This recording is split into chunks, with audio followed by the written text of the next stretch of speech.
Oh. Hey everyone, welcome back to my channel. My name is Stephanie and this is all about my life after gastric bypass surgery. And today I'm going to tell you how much pain I'm in and how I'm never ever doing that again.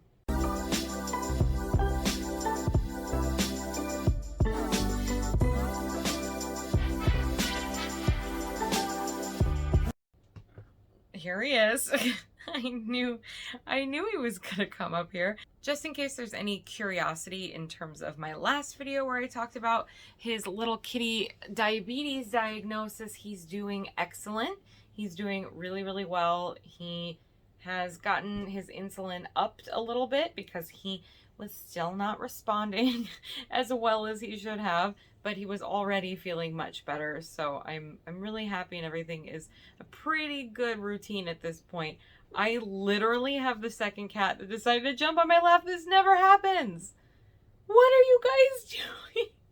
Okay, so I'm just gonna proceed with a bunch of cats and see how this goes. I had different plans for today's video, but the world does weird things and decides things for you sometimes. And also, I completely failed to remember that I was planning the last hike of the season for this last weekend. It just feels like it's doing it an injustice not to talk about it. One, because it was absolutely gorgeous. It was probably the prettiest, most amazing in multiple ways hike I've ever been on. I want to be able to share that with people. It was just incredible, but also it was probably the hardest thing I've ever done, like ever. It was certainly the hardest hike that I've ever done in my life. I learned a lot. I learned a lot after this hike. For those of you who are returning subscribers, you may know already that I've been dabbling in hiking and I've been realizing that it's something that I quite enjoy. And over the last couple of summers, I've really started to branch out and explore that side of me and that activity that I never could enjoy before. I have one on either leg. Okay, I think we avoided a disaster. Also, for those of you who are returning subscribers, thank you so much for continuing to support the channel. You guys have no idea. And if you're not yet a subscriber, I just ask that if you like these kinds of updates and you like my perspective and my experience after my gastric bypass, please go ahead and hit the subscribe button to show your support and hit the notification bell so that you get notified whenever my videos go live. And also a quick reminder that I do have memberships on the channel now. So if you hit the blue join button underneath this video, you should get a list of different things that you get, different perks for being a member. There's also a link in the description. So if any of those perks are interesting to you, check them out and the membership's available. So I'm pretty new to the hiking thing. I have not done anything that's been super extensive, but I have been kind of ramping it up. Last year I started dabbling, and then this summer I really started to do a little bit more, and we were actively going on various types of hikes probably every other weekend. We were pretty active all throughout the summer, and I was feeling a lot more conditioned. I was feeling like I had a lot more strength and control in my legs, for example, to do something like that. I was just feeling like I was ready to take it to the next level. I was on Instagram one day and I saw a reel that was just this breathtaking footage of this hike, and I was like, oh gosh, I wonder where that is, and realized that it was only 2 hours away from where I live. And I'm like, well, that's not gonna leave your brain now, is it? It was listed as a moderate to difficult hike, and it's about 7.5 miles. So it would have been the longest hike that I've done. I've really only gone, I think maybe 4.5 miles was the max. But I really felt like if I dedicated the time to it and I wasn't in a rush, that I could definitely make that happen. So I talked to my fiance and we kind of thought about it. And of course, he's pretty much down for whatever. He's not necessarily super eager to join me, but he'll go along too. And we decided we'd bring the dog for a fun family adventure. One of the things about this hike is that it was recommended if you can do it in the fall. The changing leaves just make this scenery absolutely more breathtaking than usual. And I realized with the timing of everything that this would be a really fun hike to do at the very end of the season in October as kind of like a, wrapping up of the hiking season. So we had a really nice weekend coming up, and we decided this weekend we were going to go ahead and do it. We're going to dedicate the whole day just in case it took us extra time. Plus it did take 2 hours to get there and 2 hours to get back. So we did have to plan for it to take pretty much all day. We packed everyone up really early. We left first thing at 7 o'clock in the morning. We got to the trailhead around 9. It was absolutely packed, which is something that the internet did warn about. The All Trails website on there did say that it is an extremely popular hike, and you will probably have to park on the side of the road because the parking lot gets full at like 6 o'clock in the morning. I'm gonna switch to being on the side here so that I can share some pictures with you. So we parked on the side of the highway along with like 100 million other people and started trekking over to the parking lot.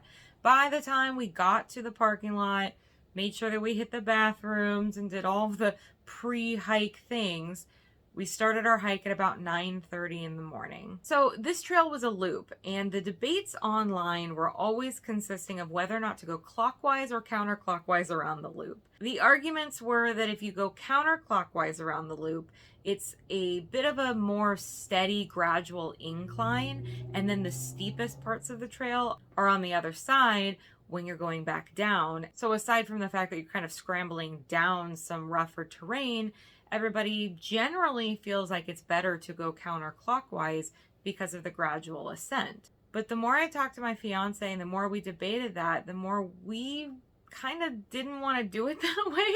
We knew full well that we may regret that decision and it was going to be pretty tough.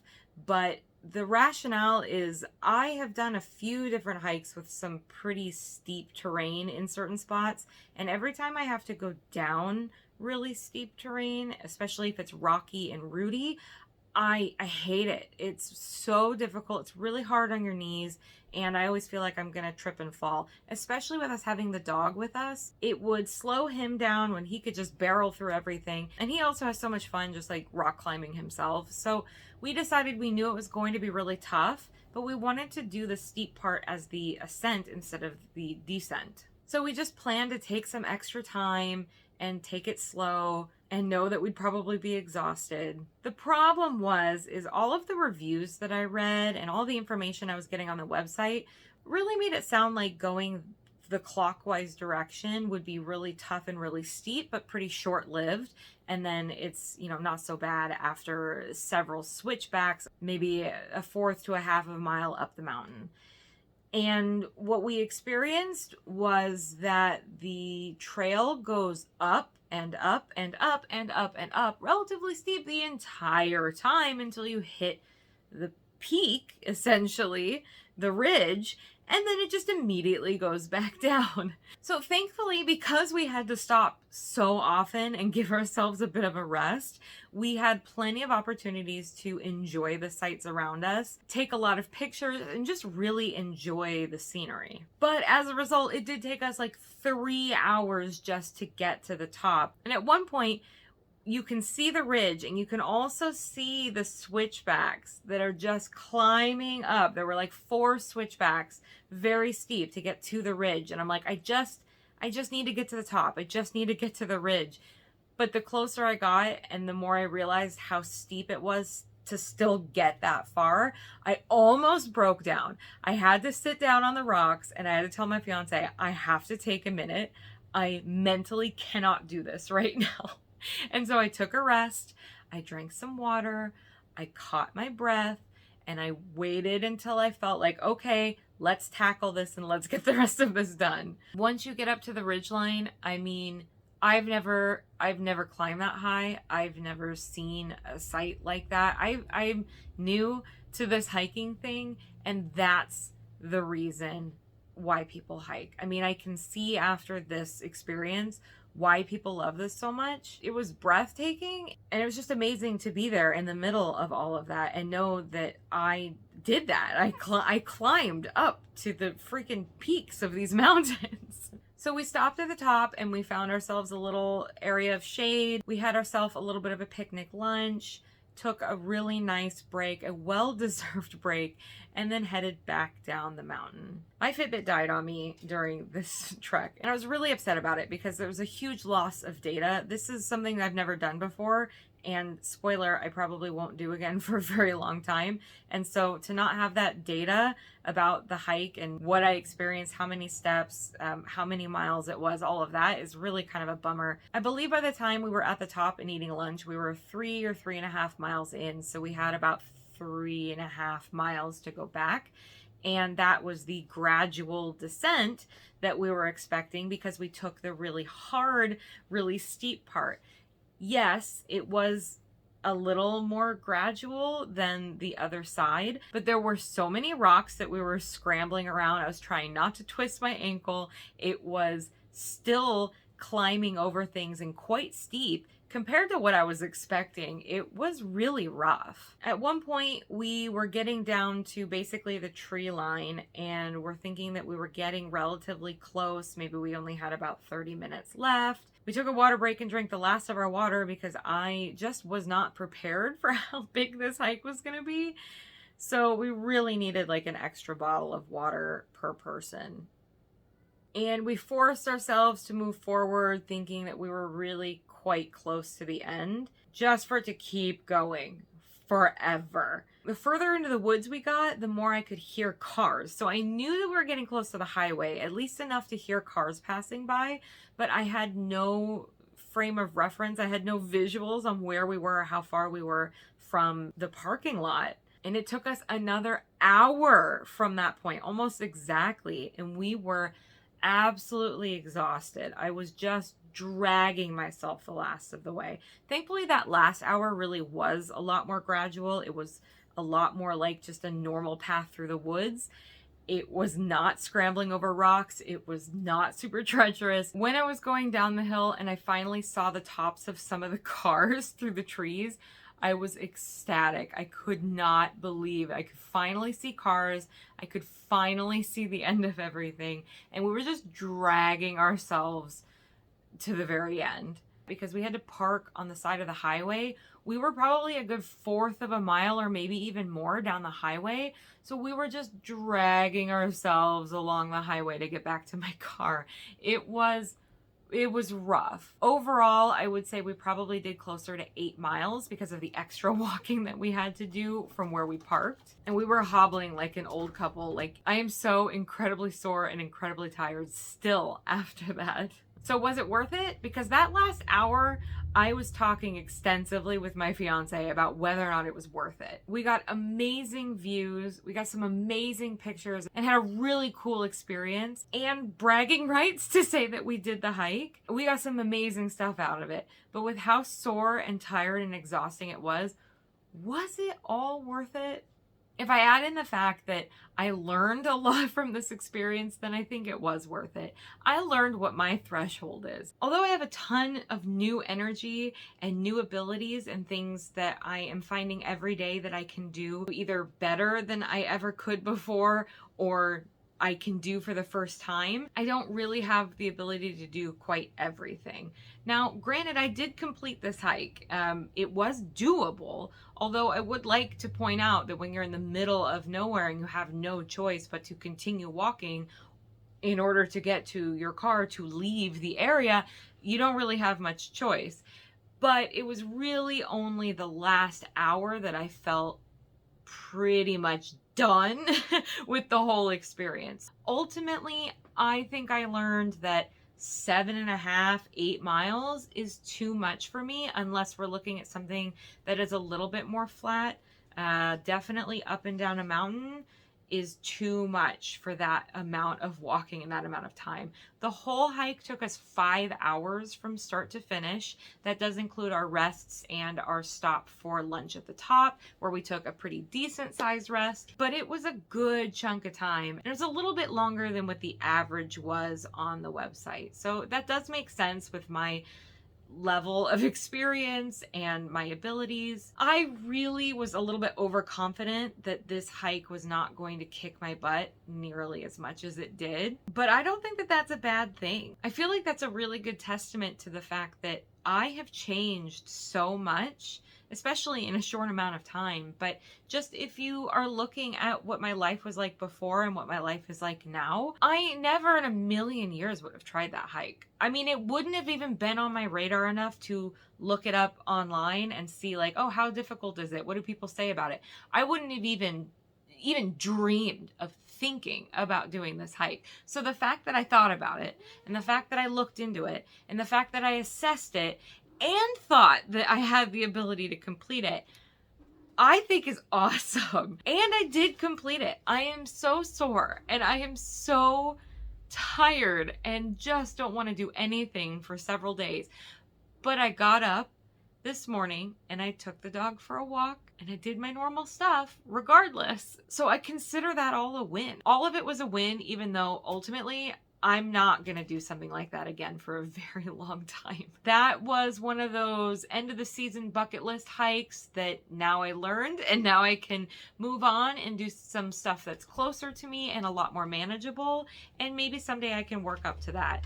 But you know, prior to doing this hike, I had joked with my fiance about how we should maybe go backpacking and, you know, go hike like 10 miles and camp for the night and hike back and see how we do and see how the dog does with that. And unless we are very careful about what hike we do, I don't know if I'm quite ready for that. I'm experiencing now the opposite of what most of my life has been like. Most of my life, I have not had the physical ability to even really contemplate doing things seriously. I've had to modify my activities so that I can get as much as I could done within the limitations that I really severely did have. And now I have all of the desire and the willpower to go do those things and this inflated sense of ego that I can.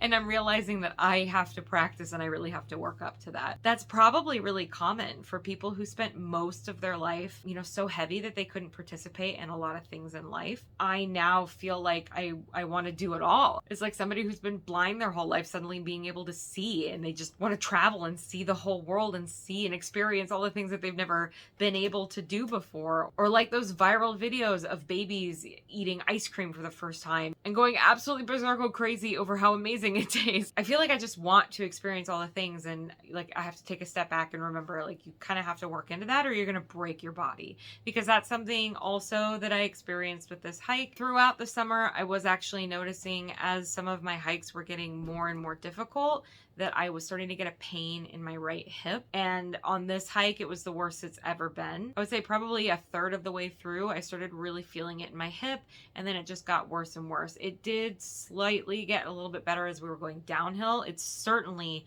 gets worse when I'm going uphill. I really wished that I had a Tylenol with me, because oh man, I can't even tell you how bad it was hurting. But that is something that I now fully have on my radar, because if I continue to push myself too hard and too fast, I will start to experience more things like that. And I have to remember that although I lived a very sedentary life, I really put my body to the test when I was, you know, almost 400 pounds for such a long time. That does a number on your body and your joints. And so I really have to ease into these things, and I really have to make sure that I don't cause myself some harm because I'm so eager to start doing and experiencing things that I've missed out on for so long. So that concludes the hiking season. We are not going on any more hikes for the rest of the season. We may find some walks or some easy things to do bundling up this fall and winter, as long as there's no snow or ice involved.